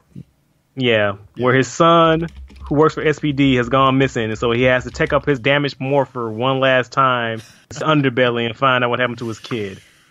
So, yeah. Where do we start, CJ? So I'll say the good. Let's start with the good. Let's start with the positive. So the positive. So what I enjoyed about this is a lot of the world building that they did in this world was actually pretty interesting. The idea that they traveled to what's the name of the world? Was it Eltar that they traveled? I believe it was Eltar or the other world that Kat went to, where the not Aquitar, not Eltar. Hold on. They left. I thought this all took place on Earth. No, it was on Earth, but you remember Kat was taking a trip. Yeah, she name dropped somewhere. She was going on a. Hold on. I got the book in front of me. I'm thumbing through. Hold on. We're doing this live, baby. Yeah, because I was reading off the top of my head because I remember everything. It's just I forgot the name of that planet. Triforia. Is it Triforia? Yeah, Triforia. She was going to Triforia. It's kind of basically a vacation spot, so to speak, and stuff. And what was interesting is that they name drop these planets to where it's like, since it's the future and SPD exists, they can space travel to different places. And the fact that they can go to Triforia, that's cool. The fact that aliens on Earth, and stuff. And, Tommy's at the school in Seaport, and, the school has different aliens and all that stuff. It like I said, they built the world up to where it's interesting. So you believe, I can see a Tommy still existing and all that stuff during the early version of SPD and stuff. So it's actually pretty cool. And, you get Bridge, and we see all that stuff, because Bridge is head of SPD, basically. Sky. Sky. My bad. I want to say Bridge. Sky is the head of SPD. So all this world building is there. As William pointed out, Tommy, over the years, he's been in gladiator battles using his, master morpher and stuff like that, and has gotten doing those things. Kind of like Adam's morpher, where, every time he morphs, it hurts him, essentially. So I thought that was actually a pretty good twist and stuff. The idea of Scorpina clearly avoiding the wave, which basically answered where the hell was Scorpina at during the Zordon wave. Well, you got your answer.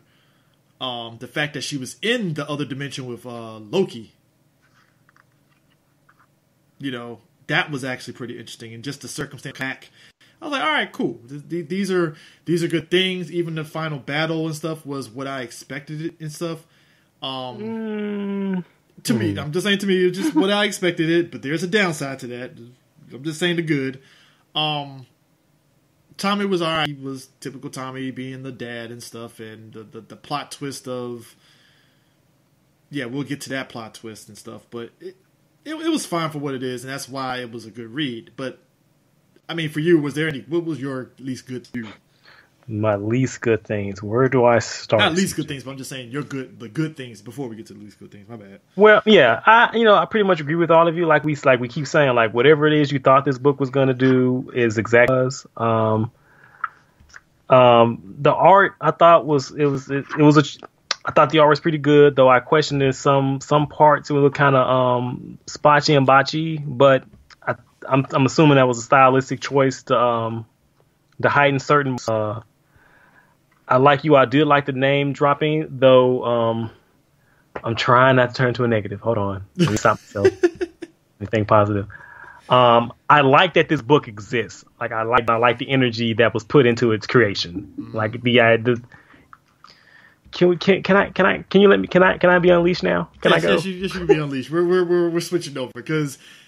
Yes, just a forewarning, folks. Yeah, we're hitting on the negatives, but it's with love because look, nothing's perfect. But it's like I guess I'll let you unleash it. It's like William said, it played it safe, and it's not to say I wanted to be drastic on some make it dark, but it's like I don't want grim dark. I didn't want you to try to do Watchmen and Power Rangers. It was just safe because you did. It felt like they played it safe for the sake of safe, and it's like you didn't have to be safe. You didn't have to. So here's one of my main issues with this book. So like, I keep saying this is exactly what it is you expected, and because it was safe. And as fans, we've been thinking about what would the future look like for Tommy in the universe, using the characters and elements, and in the world. I think we all collectively have written this story better in our minds. So like, in detriment to this book, there's probably no way it was going to live up to any of that expectation. But also that said, like, I feel like the book didn't even try. Like I was saying on that last podcast we were on, I would rather you miss aiming for the moon than just to shoot by aiming at the ground. Yep. And this book shot itself just like, playing it completely safe. Like, I'm just gonna tap myself lightly on the big toe here. And so I feel like this is a comic book, right? We talk about comic books, like you can go to different worlds, you can do all things. Like, you are not restrained at all by Saban and Saban's wallet chains. Yeah. You have virtually the entire Power Ranger universe and Pantheon literally at your keystroke. Anything limiting you is your imagination. And it looks like, from what we can see, like, they're not going to veto anything you use, because like you would think they wouldn't let them use the SPD elements, but SPD is heavily in this book. Sky's the limit. Yeah, and you decided to do absolutely nothing. Again, the callbacks to Lokar was interesting. The fact that was a good twist. Yeah, good twist. But at that final battle, when they show who showed up, like, so you mean to tell me like none of Tommy's proteges didn't show up? And it didn't show up? Just Cat, the Blue Centurion, and a couple of SPD Rangers? No. No Dino Thunder? Just that's what I'm saying. His proteges didn't show up? Jason didn't show up? Nope. You mean to tell me Tommy's basically could possibly die, and none of the homies come to help him out? You mean to tell really? Excuse me, I call bullshit. Yeah. And I also feel like a lot of the references, in some instances, they seem kind of surface level. Like they were just perusing through Wikipedia and just grabbing random names. Or like, I have no doubt in my mind that Kyle Higgins loves the fuck out of Mighty Morphin Power Rangers. And just Mighty Morphin Power Rangers. I'm pretty sure, just like any of the other normal people, not like us, as soon as season 3 was over, they pulled the ripcord and they were out. That's it for me, folks. Our dumbasses, we've been sleeping in this shit since 1992, 1993, and have been along for the ride since then. So, like, we know the world, we breathe the world. I'm pretty sure we shit, fart, and sleep the world. So, like, again, I feel as fans or as people who lived and slept in the franchise as long as me and CJ have written this story in our heads thousands of times, like, when you hear the premise of Old Man Tommy going his last ride, like, the images that sentence alone conjures. Again, you could have done anything in the world, and you decided to keep it as pedestrian as humanly possible. I'm not angry or mad. Again, I like the book. I like the book. I like the book a lot. Yeah, it's like I'm just disappointed in what could. It's like, and that's not the book's fault. It's totally not the book's fault. It's the on the front end you sell us on the idea of the last ride of Tommy. They sold the dream. The stakes of it. They seem so bleh. And that's what makes the final battle such a cop out, because while it's nice to get those, like, oh, Tommy has people to back him up, and it took away the stakes of, oh shit, maybe his final morph is going to be fight it out against Scorpina, and it's like, you gave it to your son. But see, look, I like that. I like that because it shows that Tommy is not just physically passing the torch, like, this isn't my fight anymore. But if it was done in a way where he was maybe gonna die and did it, fine. But it just felt like, all right, son, you do it. I don't think he had to die. I mean, because again, that would have been like, oh, if they did that, always grim darkness. It wouldn't even be grim dark. It's just like, hey, he's old, or something that was of the stakes to where. Because it felt like, ah, shit, son, my back's acting up. Here, Morpher, go for it. That's what that final battle was. Tommy's back was acting up, and he gave the Morpher to his son. Yeah. Like and I agree. Maybe it could have been handled a little better. I agree with that. But I didn't need like him to have the fucking squad to back up his son. It's like, no, keep it to where it's just Tommy, the girl that was backing him up. Cat might be there in case shit goes south, and you just keep it one-on-one. Again, if you're gonna have backup, like the backup you chose to have, like it should have been like we said, it should have been his final huzzah. Like if Tommy was going out, the crew should have came to back him up. If anybody showed up, it should have been a fucking. It is very much kind of sort of an MMPR S type focus character thing. Even though you have the SPD and you have those, like you said, Triforia and the Zeo stuff into it. You could have made it intimate and brought the game back just older, you know, raw. Just one last Morphin time, just one. Yeah, and that's indicative of the book because it's like the like Tommy as a character, right? It's cool that him and his son are kind of they're kind of on the outs a bit, and that's only because we find out his son, is working undercover, hence why he quote unquote quit SPD. I mean, if you're gonna give us the Wire and Power Rangers, just give us the Wire and Power Rangers. Don't tease me with it. Yeah. Don't tickle my balls with it. Yeah, and just the fact that Scorpina is using Lokar's power to give powers to gangs and have them fight amongst each other. So Lokar, but the ultimate goal of Scorpina was essentially to sacrifice Tommy's son so Lokar can, boom, pop back up into the real world. Where I'm like, what makes Tommy so fucking special that he's the one that had to do it? Is that lineage that stronger compared to what if it was Jason's son or Zach's daughter or whatever? I don't fucking know. Well, I'm going to say, how many powers has Jason had? I'm pretty sure Tommy's DNA is saturated in morphing grid energy. True, because Jason only has Gold Ranger power and Red. Yeah, and Jason doesn't have Master Morpher, though he should. But he should. Yeah, that's the idea at least. It's stuff, but it's like you said, maybe it is because of the lineage and stuff. But it goes back to the whole Tommy Wankfest. So of course he's the, and I'm guessing maybe it's because his ties to Rita and the Green Candle and all that stuff. That's another aspect of it. Then that was tied to it all makes sense. Like I'm again, as far as Easter eggs go and building things like the Lokar and the Scorpina twist, that shit was good. I like that. It's the deepest lore. You went deep cuts, and I appreciate that. Yeah, and I think that's indicative of the book. Like I said, at the end of the day, I came up from it like, all right, it's cool, but it's those like I guess maybe you come into it with expectations thinking that it's going to be one thing, and it's just the fact that they played it safe. I kind of hate sometimes when people play it safe. Yeah, and I mean, like you had unlimited potential. You could have done, it is what it is. Yeah, I mean, and I don't know. You know what it is? I think because of the way they built up the the Soda Dragon. Like, oh, it's the last round of Tommy. Oh man, old man Tommy. But it's like I didn't feel, other than like, oh, I have this cybernetic implant on his back, and that's another thing. It's like if you're going to show us the fact that Tommy over the years has been doing these fight battles, I want to know what was the implications behind that, because it didn't seem like it was a simple because I want to still feel youthful. It felt like it was more to it than that. Like he had something to prove. Well, JDF was an MMA fighter, so that means Tommy has to too, right? Where was this Jesus didn't tap tattoo, sir? Well, apparently, it was on his spinal column. That's where it was. That was so mean. I'm sorry. I apologize.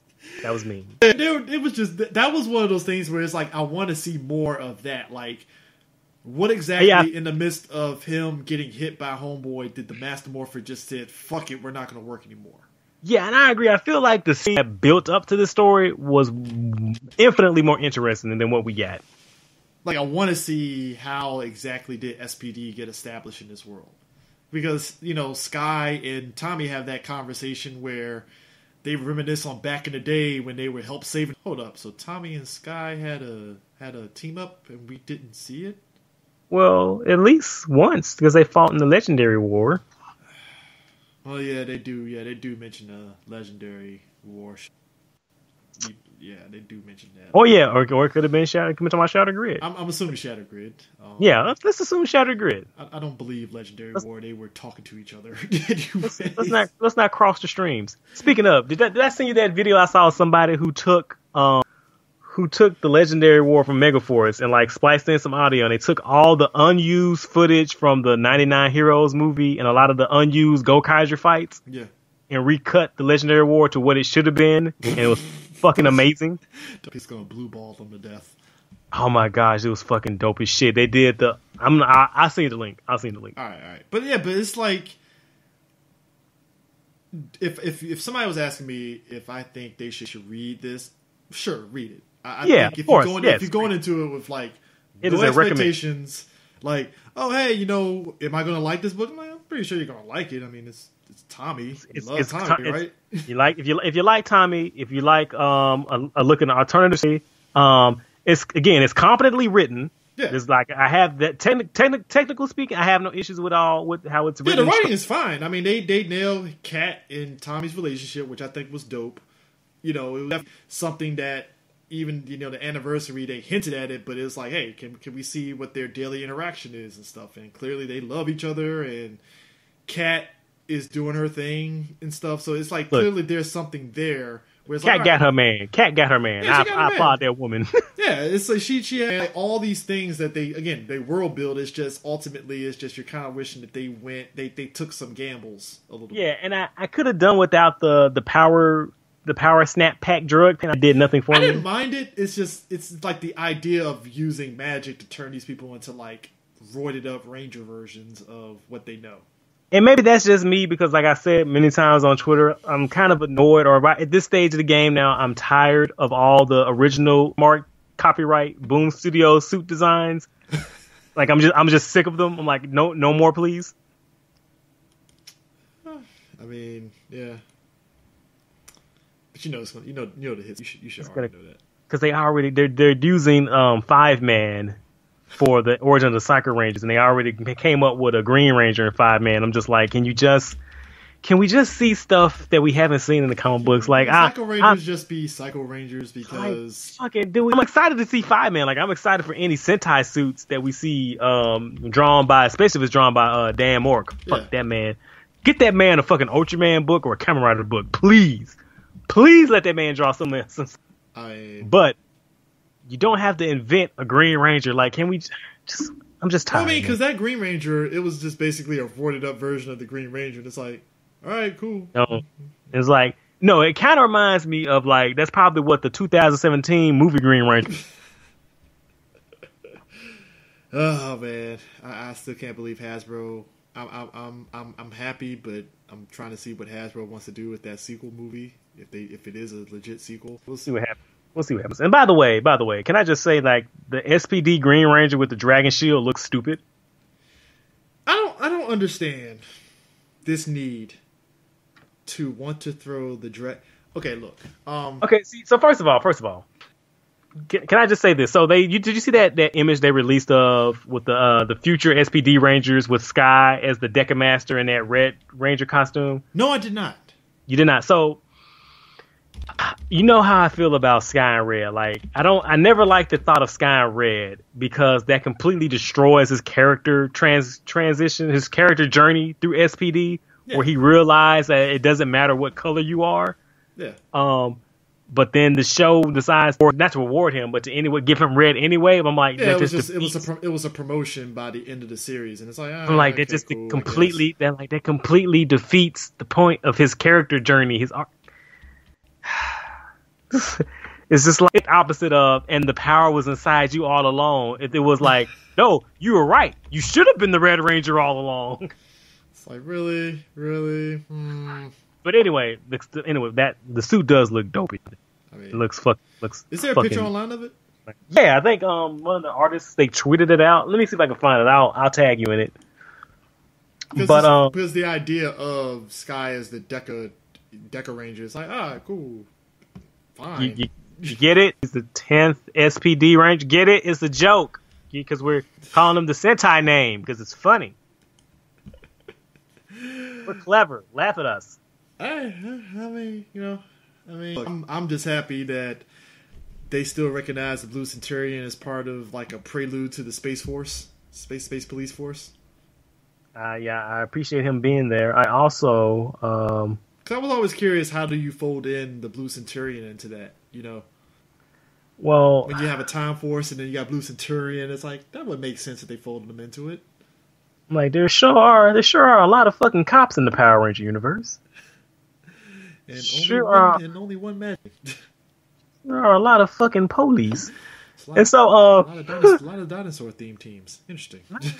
Fucking dinosaurs. A lot of ninjas too. Like what's really going on? It's like, what's going on here, guys?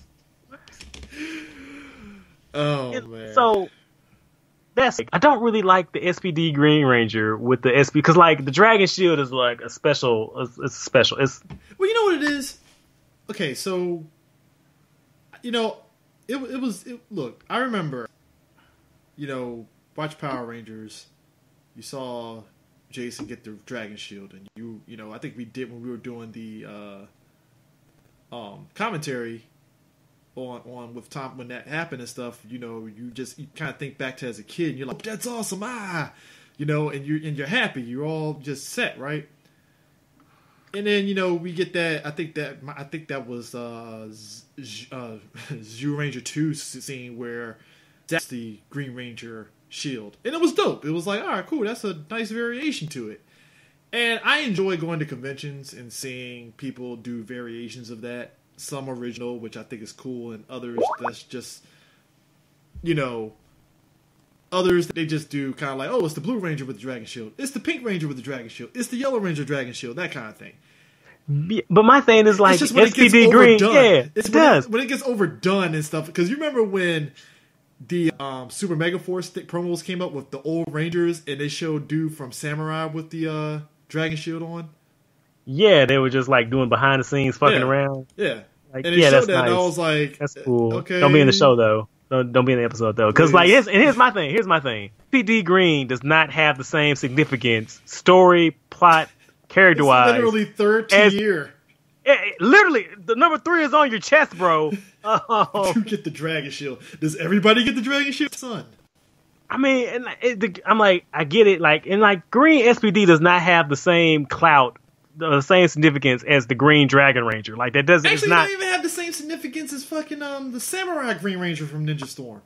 No, he doesn't. Like, that's the same color. Like, there's a hierarchy to this shit, bro. And that's disrespectful. Like I can make, and then on top of that, this was also makes me mad about the future SPD team. So why are Sky and Z still pink and yellow? Like work motion. This is where I sit there and say that if everybody's getting promoted, it should go across the spectrum. It should. Hey, look, real talk. I'm a fan of the unisex thing. Hey, put a dude as SPD pink. Fuck it. That's like, what the fuck? Like, if nothing matters, then make them all Red Rangers. Like, why the fuck are Z and Sky? Hey, make them a fucking Fire Squad. Exactly. And then I'm looking at this picture. Did you see? I put it in the chat. Look, that Bridge is literally in the Fire Squad. In the Fire Squad from Decorator. And Bridge like, is in red. Why can Bridge not be neutral? Why can he be neutral? I'm saying, give them all the Fire Squad update. Like, what the fuck? And then did you see the comic book? Because I just flipped through it a second ago. Did you see they snuck in Shadow Ranger SWAT mode? Did not see that. I'm looking at it on digitally, so it's like when I got to the end, I was like, it was all right and stuff. But because you didn't know because they didn't focus on him, and he was in the background and like a half a shot on one page. Like, was it the page right when the crew shows up after Tommy transforms into the White Ranger? Yeah. When SPD shows up, Centurion. That is Deca Master SWAT mode, but it's not colored. It's all gray. It's washed out. Yeah, it is very strange. Like Deca Master in red, and it's like, I mean, if he was like in Doggy Kruger colors, that would have been dope. I'd be mad as fuck. I'm like, don't you that's first of all, that's Doggy's costume. Don't you dare. I know, but I'm just saying a variation of a color of it per se, you know, and the Steel Bridges kind of thing. It would have been nice. It's like, I am not a fan of Bridge and red, man. I can't get jiggy with that shit. But seeing SPD Green with the Dragon Shield, it just feels off. It's just like, it's like, and SPD doesn't even have Kanal the Mighty Morphin. Like, no, like if you know what they should have did? If it was Zeo Green, I understand that more. Like, well, you know, yeah, I can get that. I can see it's that. It's like, I know it's your son, but like, you know what? Here's what I would have did, right? And how did he get the Green Ranger slide? I'm on like, wait a minute. How did he get to be the Green Ranger? But here's my thing.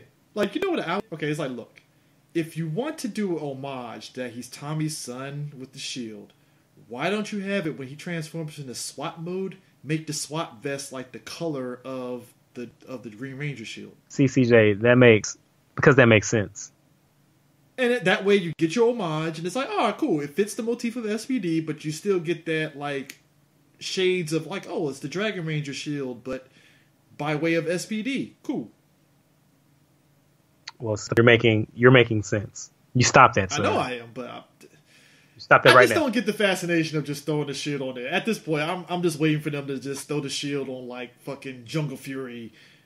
Just put on everybody. Yeah, everybody. You get a Dragon Shield. You get a Dragon Shield. Everybody, it's like...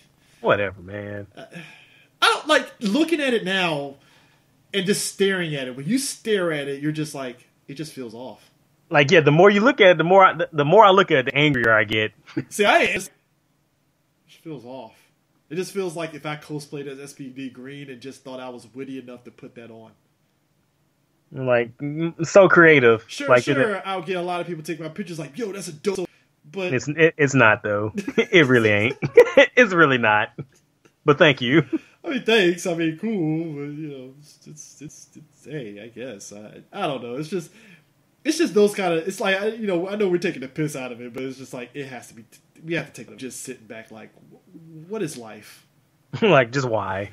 You know, but it's like you don't have to do it so overtly with that reference. That's the other aspect too. It's like I get it, he's Tommy's son, but like in the head with that shit. You know, I'm saying, don't get it twisted. Their relationship in the book is what we've seen. It's a trope that we've seen before. The estranged son that doesn't hate his dad, but just like that kind of shit. Mm-hmm. You know, and like I said, by the time you get to the end, it's like Tommy letting his son do it, and his son is like giddy like a fucking little kid, like, I get the morph as the Green Ranger, yay! Which I'm fine with it. It's like, alright, cool, you know, he got his dream, he's the Green Ranger, and it's just the fact is him with the Dragon Shield. I'm like, okay. Like, I guess. Jeez. I don't know the logistics of how you will fucking do that, so it's like, okay, you can't use the Green Ranger power, but does the shield... How does that work? Don't shut up. Don't think about it. That's how it works.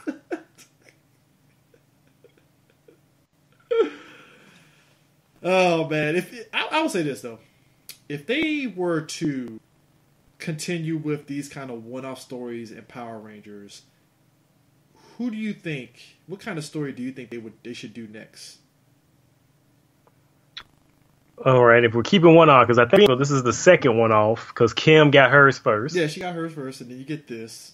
If you had to do a one-off, what would it be? I want to see what was going on with Motorcycle Riding Jason during the Forever Red period. Okay. I want to see what's going on with Wes and Eric, how they build up Time Force over in Silver Hills with the Silver Guardians. I want to see the story of Merrick as he travels the world with Zanaku at his back. Mm-hmm. I want to see more of the origins of the Ninja Win Academy with Lotor and his brother. Ooh, yeah, they only gave us like a taste of that. I know I said this on the podcast before, but I still stand by it. I want to see Jim and Gemma in their year of hell as they travel the wasteland together, slave camps under Vengix. Yep. I want to see the adventures of the Phantom Ranger in space, what the fuck he was doing. And maybe he hooks up with Cassie. I mean... And we actually see who his face is. In the perfect world. I want to see the origin and the life and trials of the Magna Defender. I mean, I gotta be honest with you, I kind of want to see how did Time Force morph into SPD, or is it the other way around? It's the other way around. It takes place in the 2020s and Time Force in the 3000s. I'm curious to see how did it morph from SPD to Time Force.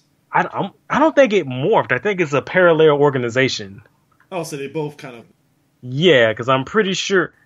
I'm assuming, because it's in the name, that Time Force mostly deals with time-based and mutant crimes.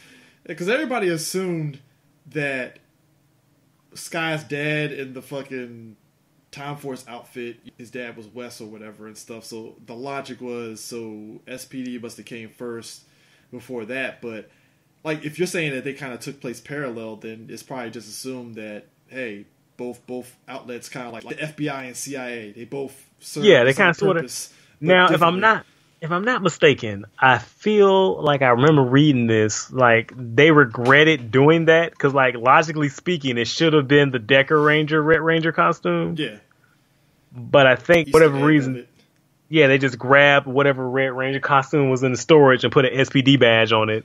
Yeah. So this is why continuity people are important in your shows, people. Yeah, I like to see that.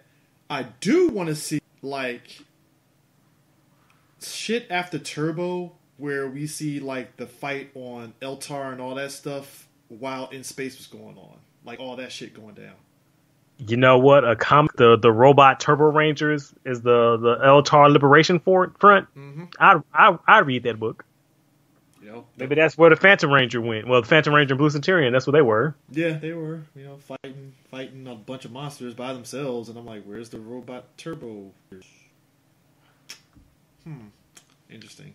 I also wouldn't mind they did comic books for events that we didn't get in the show or didn't get to see in the show, like team ups we never saw that were done, say for example in Sentai. Bringing up the Turbo Robot Rangers, you could do an in space Turbo crossover, and use that as one of the plot points. Mm-hmm. I mean, again, you are limited by your imagination. You have no restrictions. Like I said, they got to do those kind of things with these one-off books. I think one-offs are a good thing to have because it just expands on the lore, mm-hmm. a lot. Which is, like I said, that's always cool because, like I said, the idea and the circumstances on how he got killed, and it's like, oh, that's interesting, And like you said, like we talked about with Mighty Morphin Pink, seeing what happened with Kim while she was overseas. Mm-hmm. Despite what we felt about the book, it was still kind of like, all right, that was interesting to see what was going on. Again, I like the energy. I like that the book exists. Yeah, it's just those things, because even to the extent with the mainline books, Mighty Morphin, when they did Power Rangers in the '60s, it is like, sure, they had a different team that was MMPR, which I'm like, oh, that was disappointing, but you still got an understanding of why the characters are the way they are. It really doubled down on Zordon being a fucking, as we always said, such a prick. Yeah, you start realizing like, yo, this is probably why people really couldn't trust Zordon, because he just did dickish shit like that, I'll even go so far as to say I'll take a freaking one shot with the fucking Wild West Rangers. You know what? I wouldn't be mad at that. I'll take it. So, yeah, they definitely they got a lot of stuff they can really do. I mean, we say that you can move past MMPR. You are very much allowed. I mean, like it was interesting seeing, with after post Shatter Grid, seeing a lot of people react to like the Rangers being a different color. So Jason's pink now, and Zach is yellow, and all that stuff. It's like, oh, are you reading that arc? Starting up on it. Yeah, because it's not a permanent thing. It's just a thing that happens. Yeah, I mean, what I mean is like it's something going on when they jump to this dimension chasing Rita, which we are really getting close to getting Boom Studios versions of Green with Evil, and I can't wait. That is going. Man, look, if they fill in some gaps on shit that we were fucking talking smack about in the fucking, guys, yes, you should listen to the commentary. That's gonna be awesome. I mean, I have nothing but high expectations. I just want to see Goldar put hands on Jason one more fucking time, except with more energy and more ass kickery. And it's gonna be drawn fucking. It's gonna look good as shit too, boy. Man, I dude, can you imagine when they do that scene when Tommy jumps in that Zord? Woo!